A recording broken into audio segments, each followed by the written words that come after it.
ट्राइबेलफोरनि consent गैयालासिनो दिनै हा होनायनि खुनु अधिकार गैया बेयाव सोरबा लेन्ड एडभाइजारिनि सोरबा एसबिडिसि सोरबा भिटिसिनि सोरबा अफिसार बे गासैबो दायनिगिरियाव गोलैगोन मानो होनबा भारतनि संबिधानावहाय जोंना 6 सिड्युलावहाय ट्राइबेलफोरनो जोंनि आबै आबौनि होलांखानाय हा जोंनो थागिबि बे हाखौ सेफगार्ड होनो थाखाय जोंहा स्पेशल अधिकार मोनदों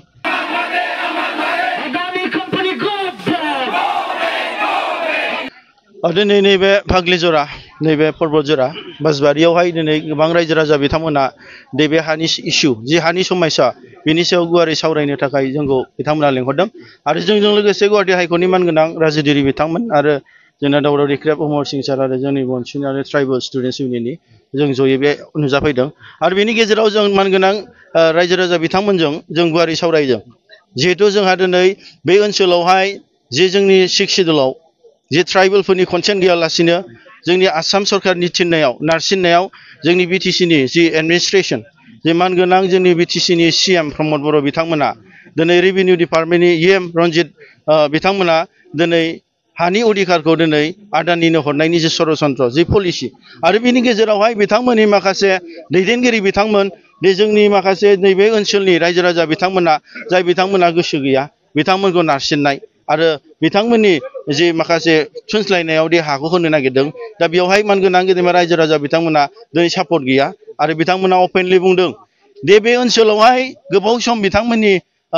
बिमा बिफाफ्रा आबै आबौमोना रायजो जादों आरो बे हायावनो बिथांमोना बे जिब जुनारजों नांनानै दावहा नांनानै बे हाखौ दिनै फोसाबजेननानै बिथांमोना आबाद मावनानै जाबोदों आरो बे हायावनो बिथांमोननि आजै आजौमोनहा दिनै जिरायनानै दं आरो बे हाखौ बिथांमोना मावनानै जादों नाथाय भारत स्वाधीनता जानायनि आगोलनि बिथांमोना बेयाव रायजो जादों गेदेमा गुरुदेब कालिचरण ब्रह्म बिथांमोना बे जायगायावनो जोनोम मोननानै दिनै जाथिनि थाखाय दिनै भारत हिसाबै दिनै इन्डिपेन्डेन्स उदां मोननायनि आगोलनो बिथांमोना बे ओनसोलाव थानानै संसार जादोंमोन दिनै बिथांमोननि जाय आजै आजौ बिथांमोना बे हायावनो दिनै रायजो जिरायनानै दङ आरो बे हाखौ दिनै सोरबा प्राइभेट कम्पानि जाय बिथांमोना दिनै जोंनि बिटिसिनि 6 सिड्युलाव खुनु हा बायनायनि हा मोननायनि जोंनि अधिकारानो गैया दिनै रायजोफोरनि कनसेन्टबो गैया दा बे बिराद गिदिर जेंना जानानै दं दा बेवहायनो जों दिनै बिथांमोनखौ बुंदों दे खुनु जोङो रायजोआ थिग थायोब्ला खुनु रावबो बाहेरानिफ्राय फैनानै जोंनि ट्राइबेलफोरनि हायाव जोंनि कम्पानि खुलिफैनायनि खुनु अधिकार गैया आरो दिनै आदानि बादि कम्पानिया दिनै मोनसे प्राइभेट कम्पानि बे पाब्लिक सेक्टर नङा आरो बेवहाय खुनु दिनै साख्रि मोननायनि खुनु परिबेस गैया मानो होनबा दिनै एनटिपिसि सालाकाथि बादियावनो दिनै आइअसिएल बिआरपिएल धालिगाव बादियावनो खुनु जोंनि लकेल जाय बिथांमोना हा हगारदों बै समनियानो दासिमबो हा मोनाखै दिनै सालाकाथि बादियावहाय दिनै जोंनि बर' लाइमोनफ्रा ओनसोलनि लाइमोनफ्रा बहाय साख्रि मोनदों बे सोरबा टेन्डार लाफैनाय कनस्ट्राक्सन कम्पानियाव टेम्परारि कनस्ट्राक्सन बेसिसाव बिथांमोना साख्रि मावनानै दं जेब्ला कन्ट्राक्टर बिथांमोना मावखांनानै गावसिनि कनस्ट्राक्सना जोब्बाय अब्ला बैयाव जोंनि मानसिफ्रा हालाय हाफाय सोरबा गोदान फैबा मोनलिया दिनै पाब्लिक सेक्टर गभर्नमेन्टआवनो दिनै मोनाखै आरो आदानि बादैया दिनै गोबां जारिमिन दं दिनै भारतआव आदानिनि कम्पानिया बे खुलिनो नागिरनाय गोदान बाथ्रा नङा दिनै झारखान्ड आरो छत्तीसगढ़ बादियाव दिनै जोंनि थागिबि इन्डिजिनियास सान्थालफोर औरांफोर दिनै बिथांमोना गोबां हा हगारबाय हा हगारखांनायनि उनावहाय मा जाहैबाय बै समाव मोजां बुंदोंमोन ओरै साख्रि होगोन ओरै माबागोन होननानै नाथाय हा हगारखांनायनि उनाव बिथांमोनखौ गुबुन जायगायाव दोननानै खुनु जानायनि थानायनि परिबेस गैया दिनै साख्रि होगोन होनदों खुनु परिबेस गैया रावबो साख्रि मोनाखै लेबार सुइफोरबो दिनै खुनु रखम होदोंब्लाबो दिनै गिदिर साख्रिखौ मोनाखै मानो होनब्ला कम्पानियाव दिनै टेकनिकेल लाइन जब गावसिनि दिनै आदानि मोनहा गुजरातनि ओरै गावसिनि जायगानि दिनै बसायफैजोबगोन अब्ला दिनै जोंनि मानसिफ्रा दिनै बहाय साख्रि मोननो आरो बैयावहाय जों नुनो मोनदों बैसिनि जारिमिनखौ नायोबा जेरावहाय पावार प्लान्ट बसायदों बेवहाय बिथांमोनखौ मालाबा ट्रेनिं होनो लाङो ट्रेनिं होखांनायनि उनाव सिरि थायो दिनै बिथांमोना प्रटेस्ट खालामो प्रटेस्ट खालामबाबो खुनु खरसायाव गैया पुलिस डिपार्टमेन्टआ दिनै बिथांखौ नाख्रेबो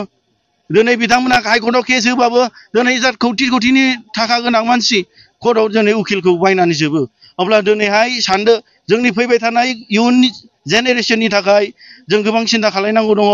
दिनै गमामायैनो जोंनि बिटिसिआ जितु जोंहा मोनसे अट'नमास काउन्सिल निजे खुंथायनि गोहो दं प्रति डिपार्टमेन्टआव इन्डास्ट्रियाबो मोनसे आरो बिथांमोना दिनै गमामायैनो दिनै जोंनि बे ओनसोलनि जौगानायनि थाखाय सिन्था खालामदोंब्ला मानो स्मल स्केल इन्डास्ट्रिफोर बसायनानै होनो हायाखै मानो हस्पिटाल कलेजबो लुनानै होनो हायाखै मानो दिनै मोनसे सेंग्राफोरनि थांनानै थानायनि परिबेस बानायनो हायाखै मानो दिनै आदानिखौ खुलुमनानै लाबोनांगौ मा दरखार दं जोंहा दरखार गैया दिनैहाय बे हाया जोंहा जोंनि सिनायथिजों मोनसे सोमोन्दो दं दिनै जारिमिनखौ नायोबा जोंनि आसामाव जोंनि नर्थ इस्टआवहाय जोंनि ट्राइबेलफोरखौ लिडारफोरखौ बुरबक खालामनानै दिनै इन्डियानि मेन स्ट्रिम मानसिफ्रा मा खालामदों गोबां आर्मिफोरनो गोबां हा हगारनानै होदों गोबां बिदिनो गभर्नमेन्टनि प्रजेक्टआव जोंनि हाया दिनै गोग्लैनानै दं जोंनि बर'फ्रा जोंनि ट्राइबेलफ्रा आसामाव अलरेडि 50% हाखौ गुबुन हारिजों लाखाजाजोब्बाय 2003 आवसो जों फिसा मोनसे 6 शिड्युल मोनदों बेबो जोंनि ट्राइबेलफोरनि हा हुनि रैखाथिनि थाखाय आरो जों फिसा हाखौ दिनै सोरनोबा एथ' 3000 4000 हा हगारनांगौबा जों मा थागोन होमबा भुटानाव खारखोना थाहैनोसै नामा गतिके दिनै जोंनि बर'फोरनो दिनै साख्रि जि होनायनि जि सिमांखौ बिथांमोना सुजुगोन नाथाय प्रेक्टिकेलि जेब्ला बिथांमोना बे कम्पानिखौ गायसनबाय बेयाव खुनु आसाम गभर्नमेन्टनि खुनु बिटिसि गभर्नमेन्टनि जि पावार बे प्राइभेट कम्पानियाव खुनु एप्लाइ जाया बेयाव खोनानो मोनदों दे जोंनि परबरजरा साब डिभिजननि लेड एडभाइजारि बिथांमोनाबो दिनै बिटिसिनि नारसिननायाव बिथांमोना दिनै माखासे सिगनेचारखौबो होनानै हरबाय हा एलटमेन्टनि नाथाय दिनैहाय जोंनि बिटिसि 6 शिड्युलआ जिखुनु ट्राइबेलफोरनि कनसेन्ट गैयालासिनो दिनै हा होनायनि खुनु अधिकार गैया बेयाव सोरबा लेन्ड एडभाइजारिनि सोरबा एसबिडिसि सोरबा बिटिसिनि एम सोरबा अफिसार बे गासैबो दायनिगिरियाव गोलैगोन मानो होनबा भारतनि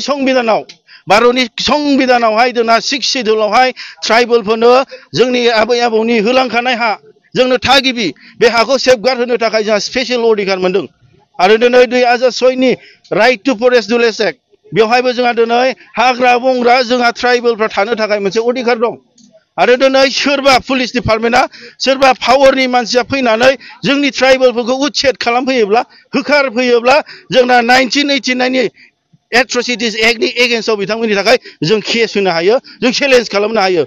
आरो दिनै जों जाथाराब्ला हाइकर्ट सुप्रिम कर्टनि न्याय लानानै जोंनि ट्राइबेलफोरनि जोंनि बे परबरजरानि बासबारिनि हाखौ जों होबथानो हायो खुनु गिनांगौ गैया